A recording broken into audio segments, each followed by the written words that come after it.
we'll take a moment to acknowledge the traditional custodians of the land which we meet today, who are Rotary people, and pay my respects to elders past, present, and emerging. I've been chatting for around 5 minutes already, but my name's Lisa. Just quickly introducing the team: Rhiannon, Vanessa, the signer in the rough. Rhiannon looks after all our communications, and Tanisha. Hi. On events. And I'd like to acknowledge Chloe Hall here. Everyone, Chloe's going to do some work experience with us. We're really excited to have her today, coming and checking out what's in that. So welcome, Chloe. From Aubrey City, Andy Barker.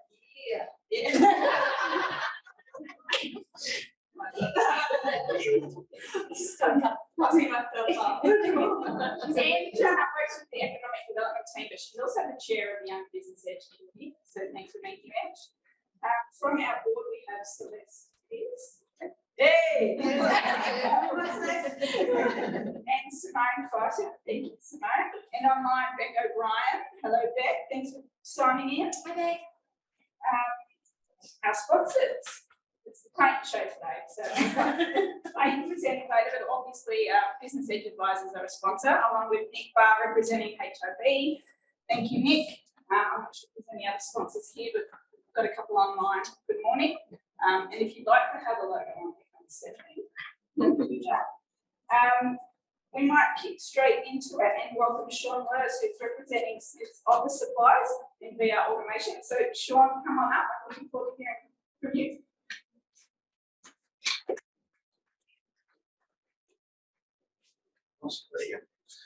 Thank you very much. It's not a cold morning, so I'm from Brisbane, where it's actually colder than here, which is very unusual.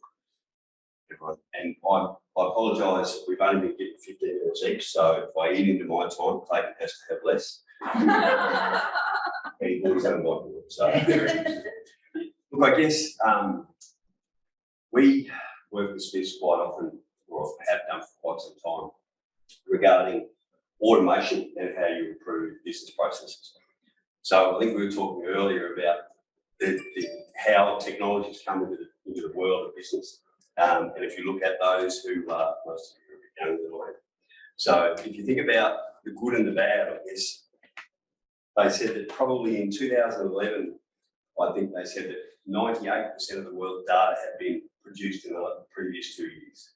So you think about how quickly data is being produced, how you manage it, and what you do. Excuse me, sorry, it is very early for us. So you think about the ability for technology to help you scale, and the good and bad of it. I mean, we all love the mobile phone. How many know what that phone is? The old flip phones. And we were talking earlier how it's great to have technology. The downside of it is that it follows you wherever you go. So the ability for people to send you an email in the middle of the night, expect you to answer very quickly. The ability to chase stuff up on weekends, out of hours, stuff like that. So if we talk about the landscape we're in, and everyone knows the little thing up the top there. If you had a process, or I guess business processes in the landscape of business has changed over the last 2 or 3 years. If you had, I guess we all went through, if you worked on paper-based processes, all of a sudden what happened was you couldn't manage. I spoke to the cafe around the corner that said COVID is still around. You know, people aren't going out, we're online, which is very interesting. Normally you have everyone in here. And you think about that remote workforce, that ability to work out at home, the ability not to be in the office, to work off-site, if you like. What's a broken process? It's a very confusing slide. You like that one, man? It's nice. So why would you, I guess, what is a business process? So from the moment we walk in to the moment we leave, everything is processed. How would you, I guess the biggest way I say to people is, how would you train a staff member? So if you've got a user guide, what do you tell them to do? Work experience, how do you know what to do? From the moment you walk in to the moment you leave, what is it? Yep. So think about it: input, activity, output. If you then go from there, so why do we automate? Automation is not about reducing staff, not having people work. It's about getting more from what you have at the moment. How do you increase productivity? How do you have people work on things that are better for the business rather than mundane, repetitive tasks. So, I am only got 15 minutes, we're already behind time. So, process automation is down to 5 things. Data capture. How do you take data that's not produced inside a system that you have and get it into your system? How do you have forms? Everyone been on the internet, been on e-forms, filled out a form online. How do you get data from people that may be done manually and get it into your systems? How do you workflows? We spoke about workflows, and really workflows are about that process. How do you train someone? How do you teach them what to do? Integration, how do you get data from different systems into yours? You may have, most people have different systems that run their business. What sort of companies are we talking about here in the room? What sort of businesses you're from? Aged care, got CRM, fostering. Yes. Large regulatory requirements. How do you manage the data? How do you know who does what? Or the micromanaging. And then, well, it's interesting. And then how do you store data? So how many people use pieces of paper in their business? Lots. It's funny because aged care, nursing, things like that used to be quite prevalent in using pieces of paper. And the drama with that is you had to, one, you had a piece of paper that moved through the business. 2 is then you had to manage who had it, when they had it. And then someone, an auditor, whether it be government or whatever it be external, would come in and say, well, we need you to show us this. And when you get that, how do you find it? How do you find it quickly? One of the biggest things I guess I say about auditors is they're generally not looking for the skeleton in the closet, they're looking for the fact that you actually have a closet. So if they look at a process and they see that you've got holes in the process where things can go wrong, then they'll start looking more and more and more. Whereas we quite often, with a couple of customers, I guess, that we work with, is they'll come in and they'll say, can you show us this and this? And within 30 seconds they've got it. All of a sudden they're quickly move on to the next client. They don't want to be there as much as you don't want them there. So we talk about bringing technology in to help run your business, to make it more a greater productivity inside there. So where do you keep? Like what parts of the business do you look at?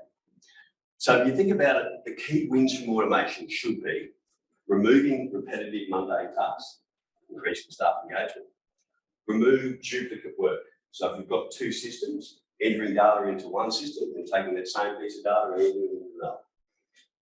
Automated matching, right? So how do I get a document that I may have produced internally and then match it with something that comes from externally?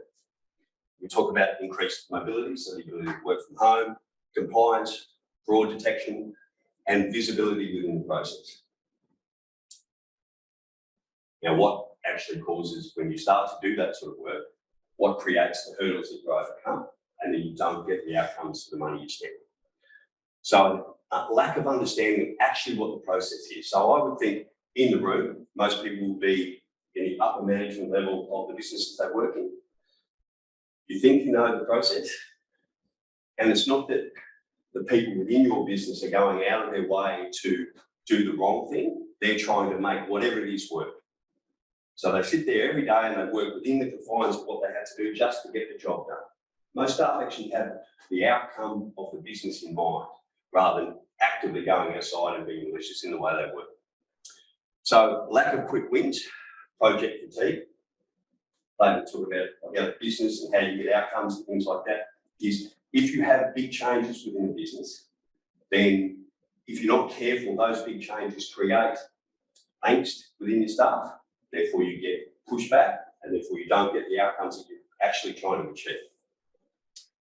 Continuous improvement. So, anyone heard of SAMR? Yeah, so SAMR was, it's probably 15 years old now, I guess. It's how they brought how they brought technology into the education. What it meant was, it's substitution, augmentation, quantification, redefinition. The idea is that we sit here, there's a few pens and papers. So you think about writing on a pen and paper, I still handle it. Well, no, that's actually, so it's substitution, it's the same thing, right? So I use OneNote, handwrite all the time, go into meetings, do the same thing. So there's no different, it doesn't take what I've written and convert it straight into text, things like that. As long as I put a title, type that title in, I can get it on my phone, I can get it on my PC at the office, and I can get it on my laptop on the travel. So I haven't changed what I'm doing, but I've brought technology in to substitute. If you go the other end of the spectrum, is if you go to redefinition, so something you couldn't have done before, then you get that pushback. So the idea of any technology processes is to work on what does it look like now, how can technology improve it, make it better, but don't make it something that it wasn't to start with, because you don't get the quick wins that you should from that. And I guess we're here today to talk about is one of the big projects is accounts payable. Why is it the one that's selected? And this is usually where I look around the room and get either a nod or a level of disbelief. The reason AP is one of the first ones used is that there is a way to calculate what your current costs are. And the reason that we do that is that it's a very high labour cost. It has a very high part of data entry. It usually is susceptible to things like fraud. And when you look at it, the ATO, we've been involved in a lot of studies where we calculate the cost to manage an invoice through the whole part of your process. And that ranges anywhere from $11 to probably $17 is the average. The ATO says it costs you $27 an invoice. How many invoices would most people run in a business? Anywhere between 500 and 1,000. Apparently $1 an hour. $1 an hour. $27 to process one invoice. Yeah. That's what people say. It's funny how people do that. We did a client in Adelaide recently, and their cost was in the low 7 figures, just over $1 million, and they did 9,000 invoices. But their actual cost to run an invoice was about $9.20, which isn't a lot, but they didn't have a lot of approval. So Clayton's the man. You would hedge your bet of $27. So what's intangible? Compliance, lack of mobility. So you've got people off site, people who require documents that have to be moved around. So they either you have to move the document out to them, or you have to have them come into the office. Auditability. How do you know who's touched what document when? Lost or forgotten? Big one. Fraud.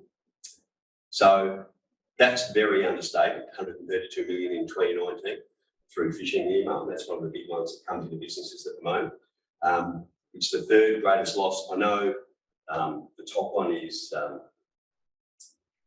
online dating and things like that, actually, the way they get money. So how does it cost so much? What's the tangible cost? Think about the people involved in the process. One of the studies that we do when we do work with clients is to understand what the steps are and how long each step takes and who's involved with it. So when you think about it, if you've got a staff member that's on 50, 60 grand a year and they spend 5 minutes, and you've got a manager who's on 100 plus, the same 5 minutes costs you very different cost.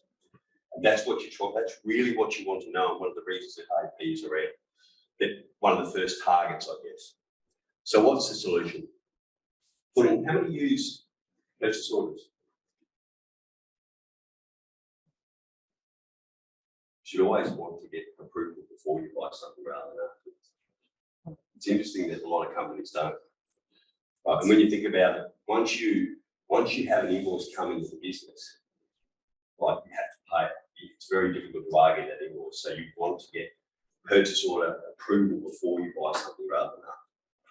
So system checks such as ABN, GST matching, structured workflows we spoke about, automated matching. So if you raise a purchase order, an invoice comes in and everything matches, you almost don't need to approve it. And we're not talking about cash flow management. That's a different conversation. So engagement, we talk about understanding, so you should have process mapping, understanding the real current process, understanding where you have delays, frustrations with your staff, understanding all the staff who are actually working in the process, and then obviously having a clearly defined outcome of what you want to achieve if you're going to bring something like automation within the business. And then We spoke about accounts payable, automation, HR, onboarding, offboarding, contract management, customer compliance, finance, credit card, timesheets, things like that. And then obviously the storage and long-term storage of documents to be able to retrieve them easily. Accounts receivable. Recap. Automation is designed to help companies achieve an outcome, increase productivity, do more with the same. You should, when you're looking at bringing automation within a business, you should understand what the current environment is, what the current costs are, and then have a clear goal of what you want to achieve bringing automation in. And then having, I guess, a solution system should include a high level of data capture, having workflows based on what your current process is now, how you would train a staff member, and then having system checks for fraud, ABN, GST, things like that, and then being able to have a hosted platform for mobility. There you go. Any questions?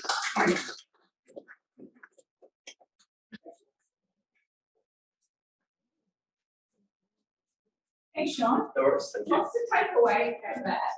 What's the best way if the business goes, wow, I'm not doing half of those things, there's lots there for me to take away and think about. Should they just reach out, have a consultation?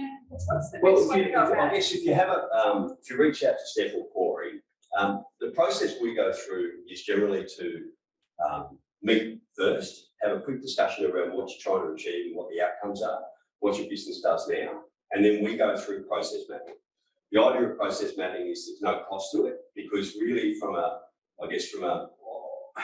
being in business for quite some time, I always look at it, if the person you're dealing with has a selfish motive to do whatever it is and you get a benefit out of it, it's a big win. So we get a benefit out of it because we understand what the process is and actually what we have to do to deliver what we're saying we're going to. The client gets a benefit out of it because they understand exactly what it looks like now, and they get all the data to be able to make an informed decision. Thanks, Sean. All right, drum roll, please. In the house, it is. A lot about what Clayton's going to discuss, cash flow management. I guess there's some synergies between the services that you guys could offer. But look, I don't want to do your presentation, so we're going to sit down. I'll try and make it as entertaining as possible. I'm Clayton Wood from Business Edge Advisors. Technology's man. Yes. I didn't have to show you. I was on that movie. It's good to set the square. I'm not standing in the square. No, it's got its one. There we go. So today I just wanted to quickly run over the takeaways. So I'll talk about me and Business Edge Advisors a little bit. We'll have our 2-minute MBA and we'll try and discover where the cash is hiding and what we can do about it. So cash flow is a hot topic, and it's a hot topic amongst the Business Connect members. So like a little bit of help from the audience. So on this occasion, I want to get your phones out. Keep them on silent, but jump on menti.com, enter in that number, and let us know where you think the cash is hiding. Yeah, so have a bit of fun with that in a minute. Hopefully you know where the cash is hiding in your business, but we'll get to that in a second. So Business Edge Advisors, I'm a small business owner just like you guys, also an accountant, advisor, help businesses grow their business to help them achieve their goals and reach their greatness. I'm also an escape room builder, an escape room Albury, and assist in building and founding that, along with the SaaS founder with Seamless. So I got together with a couple of friends and we built Seamless, which is a client onboarding system for accounting and bookkeeping firms. And I'm also a dancing extraordinaire. I was lucky enough to partake in the Albury dancing Stars of the Water, raise money for Cancer Council New South Wales and raise over $300,000, which is just amazing. So if you get that chance, definitely push me enough to do that one. So 97% of small businesses, companies are small businesses in Australia. So it's amazing that 47% of Australians are all employed by small businesses. So many small business owners employ half the population. One of the other ones is 49% fail. I don't like the word fail up there. It's a zero term, but it could be a number of reasons why businesses don't continue on up by this, and failure is not always the reason, because some failures are a win.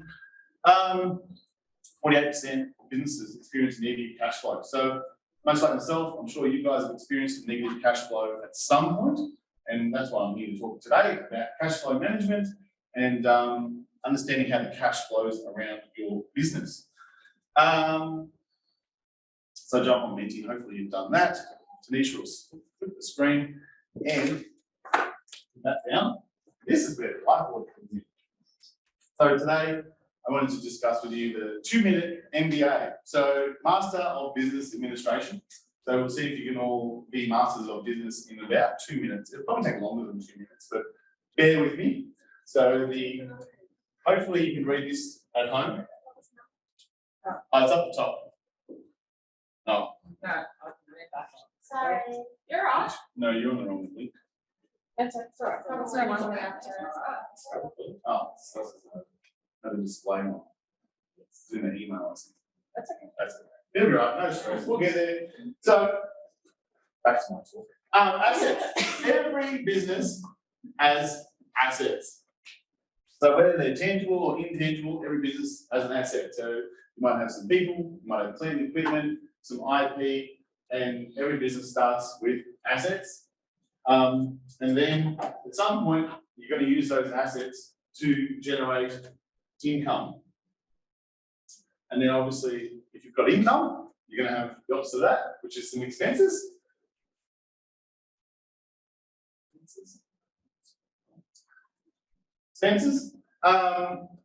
And then obviously using those assets to generate income and expenses, your goal as a business owner is to create a profit. Is everyone happy with that? Fair to say, that's what most business owners are trying to do. And then from that, the difference is what everyone's obviously trying to do. They put their account and they go, oh, I've got a profit, but I don't have that cash in my bank, because everybody wants cash. That's our biggest issue. What everyone's talking about, everyone's talking about their cash flow and cash in the bank versus the profit. Try not to talk too fast, sorry. The accountant, when you're talking to them, they're like, oh, you made all this money. And then the small business owner, but I don't have all that money in my bank account. And that is the difference between cash and profit. And generally, there's 3 places where the cash is hiding out. Does anyone know where the cash is hiding? We'll just see Snitch's emails in a second. Anyone know? It'll be up there in a minute, but anyway, I'll continue on. So one of the key places would be is work in progress. So many accountants, financial advisors, lawyers, they all have work in progress. We're all hanging out waiting for those bank statements so we can finish the job and invoice it out. Tradies got lots of work in progress. I'm sure if you're using trading right now, it's work in progress with a half job done. They probably don't treat it like work in progress, but there's work half done. And obviously, until it's done, you can't invoice it out and you can't create a profit. You can't get the cash. So work in progress. The other one is if you're in retail, you've probably got some stock. So if you've got stock sitting on shelves, the stock's just sitting there hanging out, not making any money, certainly not turning into cash. So you haven't generated income, it's stock. Your cash is sitting in stock. If you've got lots of stock, it's not an ideal position to be in your business. You want to turn it over and generate cash. Now the last place is in your debtors, which is maybe on the screen in a minute, no stress. Debtors, if you're in business, you've probably got debtors, even some retail businesses will have debtors, but obviously that's one of the main focuses. If you're short on cash, you're going to start ringing up your debtors and chasing them up and be like, yo, where's my money? So obviously if you can improve your systems and processes around your debtors, then that's where you're going to hang out. And the more you can do that, the better debtor management you're going to have, and less debtors and more cash. So if you've got that part done, that cash you can turn into assets. So you generate income, have some expenses, make a profit, get the cash, and get some more assets. So that's what you can do with your cash. Some other things you can do with your cash. Maybe you pay off some loans. One more thing you might do with your cash. Does anyone else want to know what they do with their cash in their business? Pay some taxes. No. You might pay yourself. So, get that out there. So you got your assets, generating income, creating a profit, get you some cash, and then you might buy more assets, to do it again. So hopefully your goal in business is to get a return on your assets. So the more assets you buy, the more profit you make, the more cash you get, the more assets you buy, so on and so on. So your job as business owner is to get that wheel and turn it as fast as you can, as much as you can. And the faster you turn it, the more cash you get. Hopefully the more cash you get, the more you pay yourself. That's what we're in business for. So it seems fairly simple, doesn't it? When you, as part of that leadership role, is to generate that cash faster and faster, and that is to come back to that efficiency and effectiveness in business, creating those systems, creating those processes. Because it doesn't matter whether it's with your work in progress, your stock, your debtors, your team, your assets, when everything's working faster and better, like your accounts payable process, suddenly this wheel can go a lot faster.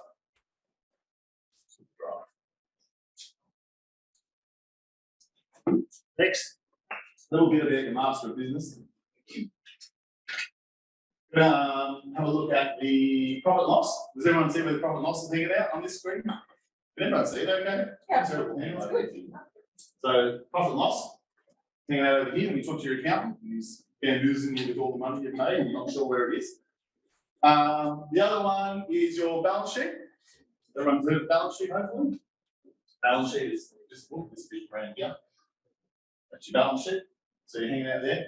And then there's one more statement that brings it all together that everyone always talks about, and that's the cash flow forecast.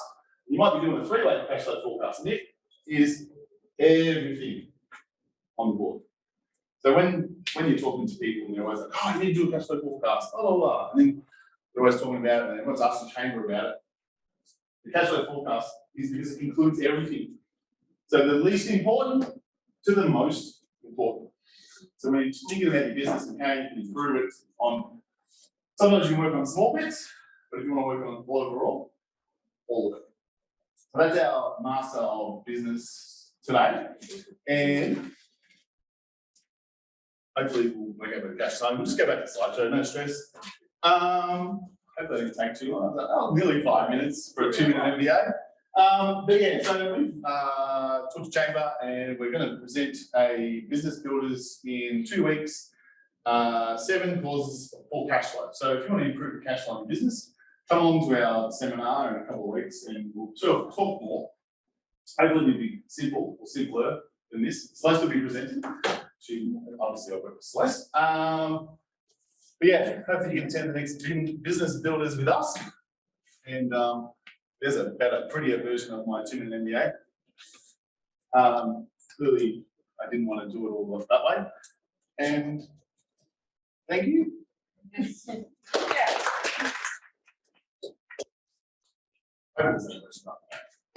okay? I'm going to give you a pause Oh, because I'm like, here comes the whiteboard. It was great. It's So all right. thanks for sharing that. And I think the business builder session will be really valuable. But I think there was a question about to come up here. So mine's another question.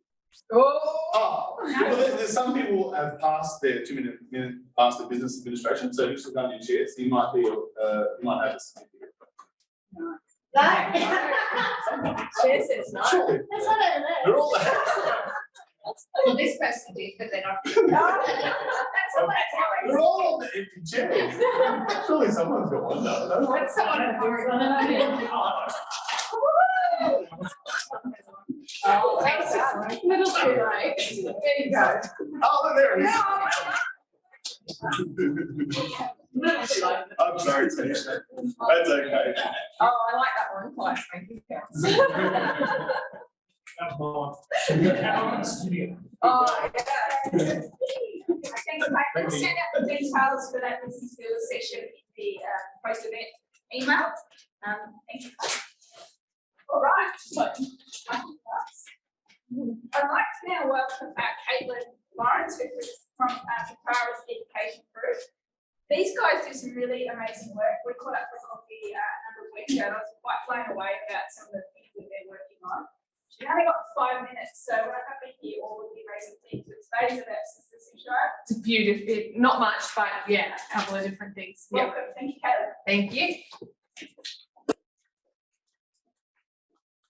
Okay, so I've got a couple of minutes, but what I'd like everyone to do to start off with is stand up for me. I'm gonna wiggle one leg, I'm gonna wiggle the other leg, and put one arm up, and shake the other arm, and see a couple of jumps. If you're in here, and then sit back down. Fantastic. You guys did a lot of sitting down and a lot of listening. It was an absolutely fantastic job. If you haven't worked it out yet, I am a primary and secondary school educator. And I need to make sure that you guys are still paying attention. So what I'm going to be talking about today are a few different things. Oh, this helps. Let's use that. So I work for Petaurus Education Group, and today I'm going to be talking about our organisation and also actually young people in businesses within the Albury-Wodonga area. So I'm really glad we've got some interns here today. I'd like to start by doing an acknowledgement to country. I'd like to acknowledge the traditional owners of the land in which we stand today, the Wiradjuri people, and recognise their continuing connection to the lands, waters and community that we're on.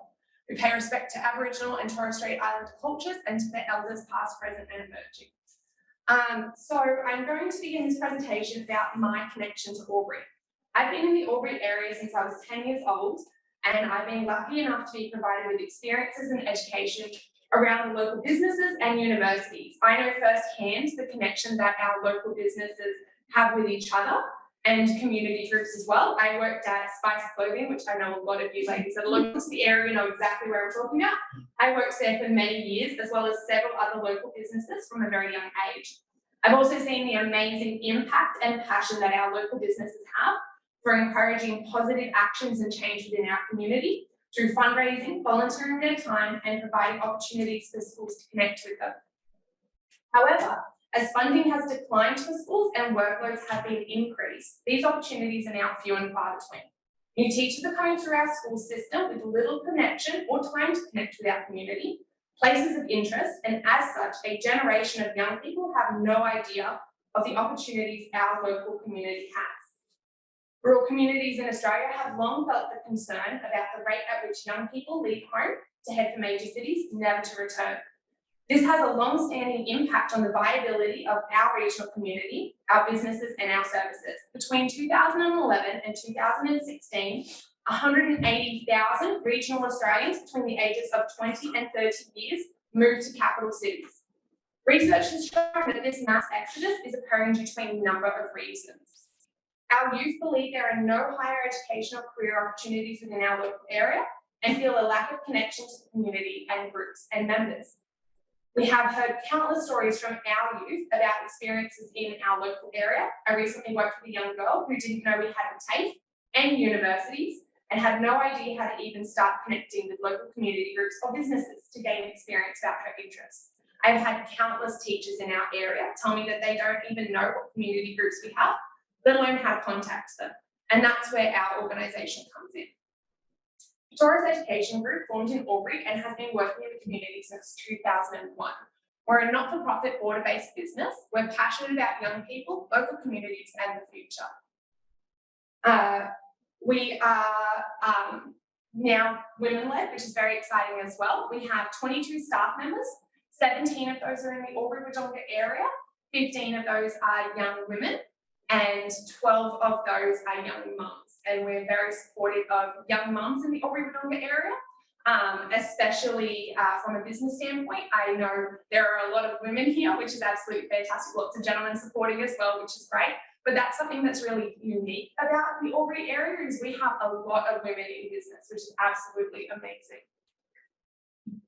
Okay, so Petaurus Education Group has been working in the community since 2001. In the last 3 years alone, we've worked with over 1,000 students in the local area, hundreds of community members, organisations and groups. We've planted thousands of trees in the local area as well. We've run 80 events in the local area in the last 6 months. I was saying just before, immediately after this, I'm actually going to put on a pair of gumboots, go collect some water bugs in the local area and teach at a local school as well. We provide employment to 17 local people and we work with over 30 different schools in the region. Petaurus Education Group is the only local not-for-profit in the Albury-Wodonga area that provides free whole school and local community education. We build connections and capacity for schools to work with and for the local community. That's because only Petaurus provides free local excursions, incursions, and professional development for schools. We connect the schools with community members to support long-term collaboration. We empower young people to be involved in their local community. Some of the programs and services that we have, so I'll just go over them really quickly, we've got a couple of minutes left. We have Sisters Who Shine, which is a local charitable organisation that we run. It is all about getting young people to shine, young girls specifically. SHINE stands for Science, Cultural Heritage, Innovation, Nature and Empowerment. Our organisation is all about empowering others. So we get young girls aged between 7 and 12. We take them on a holiday program. We have amazing young women in businesses in the Albury-Wodonga area come and speak to the young girls. I do the science aspect in case people didn't realise. We also teach them about IT and technology. We talk about tech and media safety. We take the girls outdoors, but a big part of what we do is local representation there. We also have provided 15 local schools in the area support to apply for grants that support schools. So they can get upwards of $15,000 to $20,000 for their schools personally, and we provide that funding to them. We also have the Squirrel Rider Land Project, which is actually based in the Gingera, Albury area, and that is all about trees in the ground. So we're physically here supporting the community, but I know a lot of community members didn't know about us, and that's where my role comes in as business partnerships and programs. We're all about connecting businesses with young people and providing them opportunities to learn. That's Sisters Who Shine there. Over in the corner there, that's Waterbox. So that's what we're going to be doing today. That's pretty much all I've got. I just wanted to say a big thank you to you all listening today. I think there might be a slide missing, maybe I double tapped, but if not, I just want to talk about our future moving forward. So Petaurus is looking for opportunities to collaborate and connect with different organisations. Previously, we have gone through as a not-for-profit and a charitable organisation. We have to get our funding through grants or philanthropic funding. We've gone on the rabbit wheel of grants for very many years, which is government organisations from a federal and state level. Absolutely fantastic that they provide funding, but they don't have the insight of the local community and necessarily understand the consultation that the local community provides. So their deliverables and their goals for Petaurus Education Group and not-for-profits in the Albury area, including schools, is very restricted. So we're currently looking for philanthropic funding local to the area, but also just collaboration opportunities. So if you want to come and participate and join the young girls rock climbing, to reach out, absolutely. You guys have my email address and contact. So thank you so much, guys. Anyone have any questions about what we do? Well, I kind of just want to understand how it started, Yeah. and who leads the organisation. Yeah, absolutely. So we have an executive named Tony Turlick. She is a local accountant. We started off in 2001 with an assistant principal named Owen Dunlop. He's an amazing principal in the local area and saw a need for schools to get additional support outside of funding. So we have been running since 2001. I started off in freshwater ecology. So we have a mix of scientists and registered teachers in the area as well. And we do everything from organising the buses and just designing the risk assessments, writing the media permission slips for the teachers, paying for presenters on days for excursions and things like that, because a lot of schools just don't have the capacity. They don't have the time, they don't have the knowledge base, they don't know the community groups or members if they want presenters into their schools, and they definitely don't have the funding. So that's where we step in. So about 50% of our staff are registered teachers, 30% are scientists, and the rest are a mix, which is really fantastic as well. Yeah, no worries. Any other questions? Easy, no worries. Thanks, guys. Caitlin, we'd like to have that part of the session just to highlight some of the amazing community groups, not-for-profits and other things that are going on in our community. And if it quite an interest of maybe a connection that you could see something working, we'll send out details on the website where you can learn more about that. That almost wraps it up. Tanisha's going to jump up now just to have a quick chat about the next lot of events we have. And then We'll master that eventually. So this week is actually quite bombarded with events. Obviously, we had business before hours today. Tomorrow, we do have a YBE event called Setting Up for Financial Success. And Clayton's a very busy man this week. He's also attending that event, along with RSM, Complete Wealth, and Nelix. Am I saying that right? Yeah. Beautiful. So make sure you do register. We still have it open till probably around 2 o'clock this afternoon before I have to get the attendance off to Hamish and Dan. The next one is a join business or Riverdonger for a relaxed smoothie evening. Or Riverdonger women, sorry. They are going to see Maverick. So make sure you sign up with our links to take you to Riverdonger, and they will allow you to sign up until I think Thursday or Friday early. Yeah, and so just on that, it is a little bit different to our normal events. It is actually Maverick with mates, so partners, friends, other people that are not actually associated with the chamber already.